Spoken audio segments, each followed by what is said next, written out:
subhanahu wa ta'ala is the greatest. He does not need your ibadah, does not need your concentration. Allah is not waiting for your charity. Allah's kingdom and dominion does not increase with your dhikr and tasbih and ruku' and sujood. We need Allah. We need Allah. We need Allah.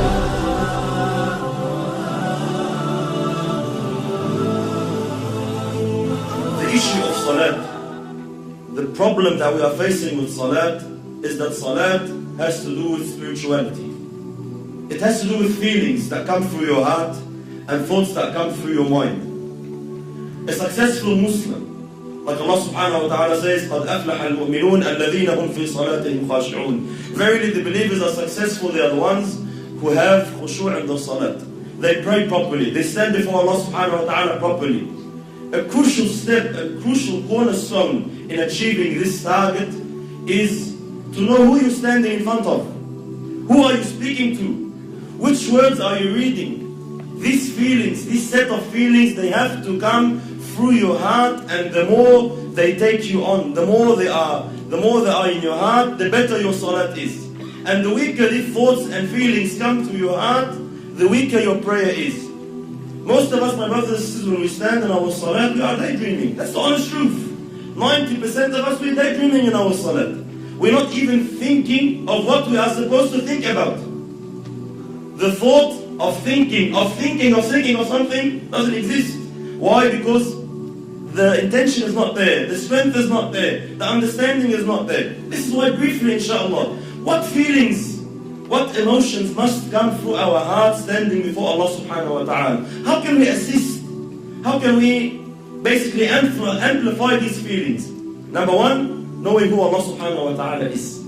Who am I talking to? Who am I standing in front of? Allah subhanahu wa ta'ala, my brothers and sisters, does not need us. Allah subhanahu wa ta'ala is the greatest. He does not need your ibadah, does not need your concentration. Allah is not waiting for your charity. Allah's kingdom and dominion does not increase with your dhikr and tasbih and ruku' and sujood. We need Allah. We should be honored. Every single one of us, the second you make takbir, the second you say Allahu Akbar, should be honored. That Allah subhanahu wa ta'ala has allowed you a window of opportunity to speak to Him, to stand before Him. This is why the ulama say, whoever wants to talk to Allah, he should pray. You want to talk to Allah, start praying. When you're praying, you are directly, with no barriers, with no intermediaries, with no interpreters, you are speaking to your Lord, your Creator. This is why very, very important that we realize who we're talking to, my brothers. It's a small brief hadith. You know, Allahu Akbar, the understanding we should have who Allah subhanahu wa ta'ala is. Muhammad sallallahu alayhi wa sallam says in the authentic hadith, أَطَّتِ السَّمَاء وَحُقَّ لَهَا أَنْ طَئِتْ. The heavens have squeaked. You know, when you jump on a horse or a camel, the saddle makes a squeaky noise from the weight. أَطَّتِ السَّمَاء وَحُقَّ لَهَا أَنْ طَئِتْ. The heavens have squeaked, and they have a right to squeak. مَا فِيهَا مَوْضَعَ أَرْبَعَ أَصَابِعَ. Our Prophet is saying, our teacher is saying, sallallahu alayhi wa sallam, there's no space of 4 fingers in all this universe. إِلَّا وَمَلَكٌ سَاجِدٌ لِلَّهِ تَعَالَى. Except that there is an angel who has prostrated his head before Allah subhanahu wa ta'ala. Every 4 fingers, billions and billions of angels, billions and billions of creations of Allah are continuously praising Allah subhanahu wa ta'ala. Allah subhanahu wa ta'ala says, تُسَبِّحُ لَهُ السَّمَوَاتُ السَّبْعُ. The 7 heavens and what it contains and what is in there. تُسَبِّحُ لَهُ السَّمَوَاتُ السَّبْعُ وَالْأَرْضُ, and the land, وَمَنْ فِيهِنْ, and everyone inside them, and everyone within their boundaries. تُسَبِّحُ لَهُ السَّمَوَاتُ السَّبْعُ وَالْأَرْضُ وَمَنْ فِيهِنْ وَإِن مِّن شَيْءٍ إِلَّا يُسَبِّحُ بِحَمْدِهِ وَلَكِنْ لَا تَفْقَهُونَ تَسْبِيحَهُ. Everything is praising Allah. Rock, land, tree, whatever it is praising Allah, glorifying Allah. وَلَكِنْ لَا تَفْقَهُونَ تَسْبِيحَهُ إِنَّهُ كَانَ حَلِيمًا غَفُورًا. But you don't understand, you don't comprehend the praise, you can't hear the praise. But everything is praising Allah. Allah is not in need of you.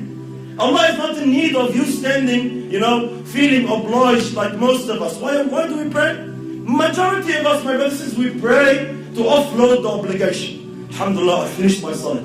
If you come and stand before Allah with this intention, are you unaware that Allah subhanahu wa ta'ala knows exactly what is going through your heart at that stage? When you come and say, I just want to get dhuhr over and done with. These feelings that come to us, we don't say them in public. No one comes and says, Allah, khalasna ba'a, let's pray. No one says that. No one says to his man, Yalla, get over and done with, khalas. We say, let's go pray. Though in my heart, Yalla, please, let's go over and done with. This feeling that I'm praying just to offload the burden of salat is not the right feeling you should have. You should be honored, my brothers and sisters, wallahi, in issues of dunya.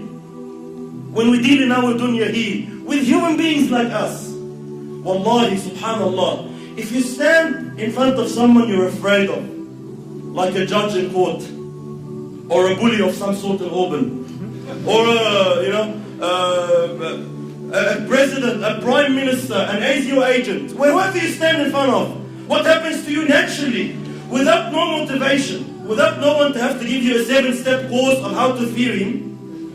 Naturally speaking, subhanallah, your heart starts pounding. You feel something. When you stand in front of the judge and he's about to announce the decision whether you'll got 15 years in jail or not, your heart starts pounding naturally. No one needs to give you a course. Why? Because we are aware who this person is. I know who he is. I know what authority he has. I know what he can do. I know what he can decide now. He can wreck my life. And because I know this, naturally the feeling, the emotion comes naturally. The problem is when we deal with Allah, these feelings do not exist. You stand before Allah and you're daydreaming. We all know Allah knows what's in your heart. But it does not move anything in you. Every blue moon, every now and then, maybe in Ramadan when you're feeling down, something is that, you're going through trouble with your family, you want to get married, you get some emotion. Other than that, our salat is just far off where it should be. Why? We are unaware who you are standing in front of. The understanding that Allah now subhanahu wa ta'ala has allowed you to speak to Him. Wallahi, my brothers and sisters, wallahi, we see Muslims in this dunya, they get to meet a sinner, let's say an actor or an actress or a pop star of some sort, and they are so overwhelmed by the fact that they had an opportunity to get his signature or her signature. They're just so overwhelmed. They would say, they'll be speechless. I'm actually standing in front of you, I can't believe it. And they'll be so, they'll be so touched that, he's allowed them 5 minutes of his time. We have these feelings with mashayikh even. Sometimes the super shaykh comes from overseas and we find all the boys and they're Allah Akbar, I'm giving him salam, I can't believe it. Subhanallah, every time I see such a situation, it always reminds me of Allah. Subhanallah, who is this person? Regardless, all ranks preserved. Who is this person? The Shaykh once said, imagine if you were to meet Muhammad sallallahu alayhi wa sallam, what would you feel? Imagine if Rasulullah sallallahu said, I'll give you 5 minutes of my time, come meet me. What would you think? Would you daydream? Would you be sitting with Rasulullah thinking of your wife? Would you be sitting in front of Muhammad sallallahu alayhi wa sallam thinking about work? No way on earth. Why? Prophet of Allah is here. You'll be taken. You'll be absorbed in the discussion. But subhanallah, we stand before Allah every day 5 times daydreaming. Why? We are unaware who Allah subhanahu wa ta'ala is. And how patient is Allah? How merciful is Allah subhanahu wa ta'ala, my brothers? Imagine Allah subhanahu wa ta'ala knowing, seeing what's in your heart. He gave you everything. He gave you the wife you're busy with. He gave you the husband you're busy with. He gave you the job you're thinking of. He gave you everything you're thinking about that's distracting you from Him. And He knows that, and He is patient with you. He is Halim subhanahu wa ta'ala. He still accepts you. He still allows you. Subhanallah. Imagine a prime minister allows a peasant to come and meet him for 5 minutes. Says, alright, you have problems, come. I'll allow you to meet the prime minister. But the peasant comes, he enters the office, and he starts playing with things around in the office, forgets about the prime minister. What will happen to this guy? He'll be banned. You will never ever have a chance to meet the Prime Minister again. Why? You're an idiot. We allowed you the chance, we opened the door for you, and you don't want to present your situation. You don't want to say anything. You get busy with something else. Why did you come? Likewise, imagine Allah subhanahu wa ta'ala, the King of Kings, 5 times a day allows you an opportunity to speak to Him, to complain to Him, to beg of Him, to ask of Him, and you are daydreaming. And Allah subhanahu wa ta'ala still allows you. Allah doesn't ban you. Allah doesn't say, this guy is disrespectful. No, Allah is patient. Allah waits subhanahu wa ta'ala. You will understand. You will come back. So very, very important. Step on who Allah subhanahu wa ta'ala is.